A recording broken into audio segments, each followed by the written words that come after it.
নামানো হচ্ছে র্যাপিড এখন দেখেন তাকে কিন্তু সন্ধ্যার আগে কিন্তু মিঠাপুকুর থেকে তাকে গ্রেফতার করা হয়। তার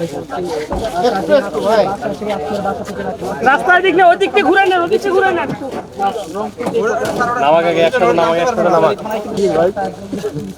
এই মোবাইলটা কারেন্ট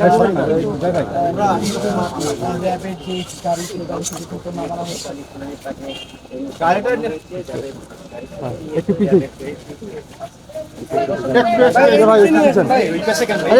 যারা সদস্যরা তারাও কিন্তু এখানে উপস্থিত রয়েছেন। মূলত তারাই কিন্তু রংপুরের যে মিঠাপুকুর থেকে তাদের যে আসামিদের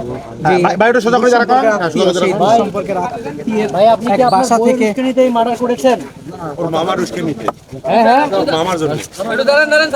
দর্শক আমরা দেখছি যে তাদের কিন্তু তোলা হচ্ছে।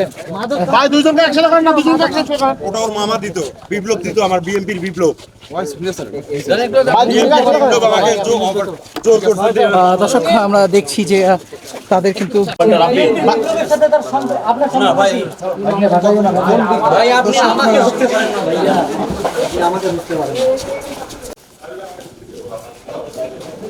ভেতরে ঢোকা যাবে না। হ্যাঁ, ভেতরে ঢোকা যাবে না।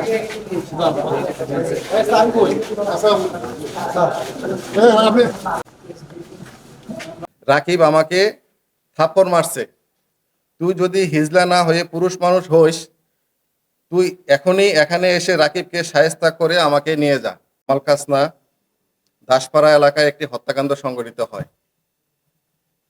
সেই হত্যাকাণ্ডের কোতোয়ালি থানায় একটি হত্যা মামলা রুজু হয়।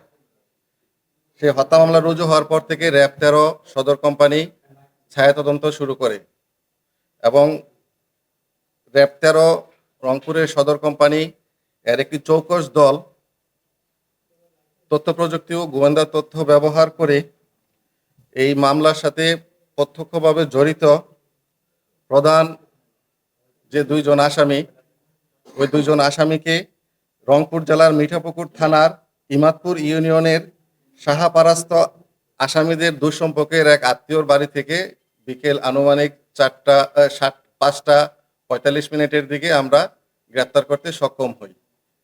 এই 2 জন আসামি আমাদের ওই মামলার এজাহার নামেও 1 এবং 2 নম্বর আসামি। 1 নম্বর মোহাম্মদ মমিন মিয়া এবং 2 নম্বর তার স্ত্রী সুইটি বেগম।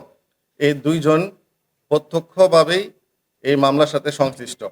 আপনারা জানেন যে এই মামলাটি মূলত আমরা প্রাথমিক তদন্তে বা প্রাথমিক জিজ্ঞাসাবাদে প্রাথমিকভাবে যে তথ্য পেয়েছি তা মূলত পূর্ব শত্রুতার জের ধরে এবং পূর্ব পরিকল্পিতভাবে এই হত্যাকাণ্ডটি সংঘটিত হয়েছে।